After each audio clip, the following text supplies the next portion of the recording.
In today's video, we'll go over Alex Pereira's call-out of Dricus Du Plessis and the middleweight champion's response to it, plus a lot more. Chama. UFC lightweight champion Alex Pereira is seriously considering a return to middleweight. The Brazilian, who captured the 205-pound title at UFC 295 and has since defeated it twice, initially made his name in the middleweight division, most notably clashing with Israel Adesanya twice. Pereira won the belt in their first encounter at UFC 281, but lost it in their rematch at UFC 287. Since then, the division has seen a shakeup, with Dricus Du Plessis emerging as an unstoppable force. Now, in a recent Instagram post, Pereira expressed his desire to move down to his old division and test himself against the South African powerhouse. He said, "I'm focused on my next fight, and I'm going to prepare. But you never know what can happen. So regardless of the result, I want to go down one more time to the middleweight and go for the belt. Hey Dricus, bring your will to fight me so you can prove that you are better than me. With your public statement, it's easy to make this happen, Chama." Fresh off his first middleweight title defense against Israel Adesanya, Dricus Du Plessis isn't lacking in challengers, with Sean Strickland leading the pack. Given that Pereira and Strickland are close friends, DDP responded to Pereira's post by playfully telling the Brazilian to decide which of them wants the title shot first. Hey, Alex, you and your boyfriend Sean Strickland can have a domestic dispute on who gets slept first. While DDP sees the funny side of things, Pereira's comments have made Magomed Ankalaev really angry. The Dagestani has been fighting to stake his claim in the light heavyweight division for years, but he just can't seem to catch a break. First, he was robbed of a well-deserved title shot, which instead went to Khalil Roundtree at UFC 307. Adding insult to injury, Ankalaev is now booked in a high-risk title eliminator against Alexander Rakic in October. That's why Pereira's talk of dropping back to middleweight has him seriously pissed off. Here is what Ankalaev recently said on X. "You are so weak, Alex Pereira, that you only pick on guys who are in a lower division than you, and you think you can beat them. People are not stupid. There is a reason why you're fighting Khalil and not me." Ankalaev would be hoping that he wins his fight, and Pereira loses to Roundtree at UFC 307, so he can finally have his shot.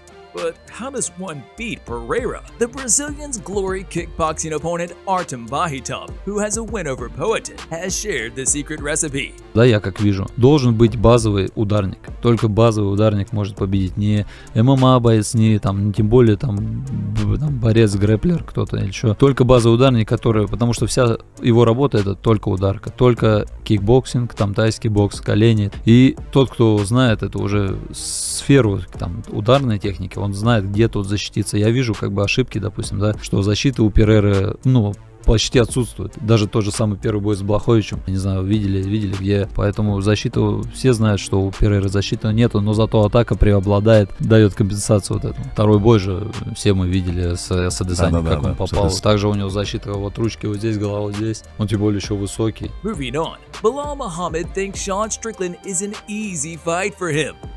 Oh, I slap him around. I literally go in there and I slap him around. Newly crowned welterweight champion Bilal Muhammad has been juggling several potential challengers since dethroning Leon Edwards at UFC 304 in July. However, in a recent interview, Muhammad dropped Strickland's name to surprise many. I would love to fight Sean. It doesn't even have to be belt on the line. I would just fight him, just to fight him at 185. Because he ain't coming down to 170 anymore. But yeah, that would be the fight I would want at 185. When asked how a fight between the two would play out, here is what Bilal had to say. He fights safe, and he fights to not get hit, and he fights to not lose. So I think I go in there and I break him with pressure, and I'll make it look easy. Muhammad's comments come just a month after Sean Strickland directed a racial remark at him. He said, "Bilal looks like why I have to take my shoes off in airports." Hey, who do you think is a harder fight for you, Shavkat or Kamaru Usman? A harder fight? Honestly, I would say Kamaru, just because he's fought the highest level for so long, and stylistically, he's has one of the best IQs in the game.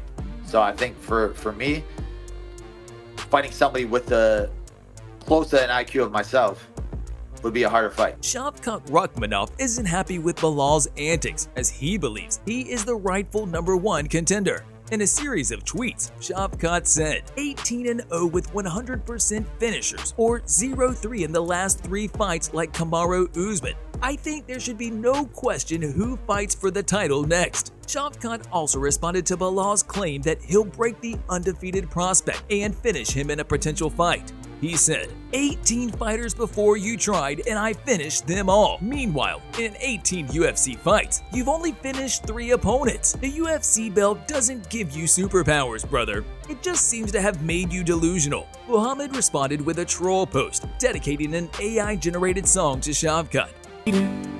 18 wins, finished them all. But the competition's so bad, it's like playing DC one-on-one in ball. They say he's got the aura, and his fans got his back.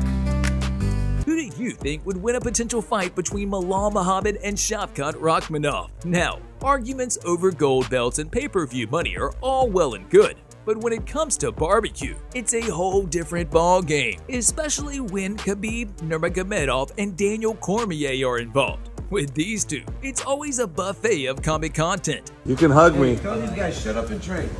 Yeah, these guys. In a recent video uploaded on Instagram, DC can be seen confronting Khabib for not inviting him to a recent barbecue. Khabib responded by insisting he had called DC, but the former champ wasn't convinced and repeated that he wasn't invited. Nurmagomedov then pulled out his phone to show that DC was wrong. Hey, when you leave? Hey, you have a barbecue the other day and you don't call me? You have a barbecue? I called you. No, you did. You have a barbecue the other day, you don't call me. You give me barbecue and you don't call me? This is crazy. I call him. I call this guy. You know what he did? You don't give me. Be careful. You know what he do? Yeah. He don't answer my phone and he said me, hey, what is this? Hey, Let me see. I call you. Call me back. What is this? Hey. What do you mean, hey? When did you send me this? This is brother Thursday, 12:47. What number you have for this one? This is your number. No, press the button. This is your number.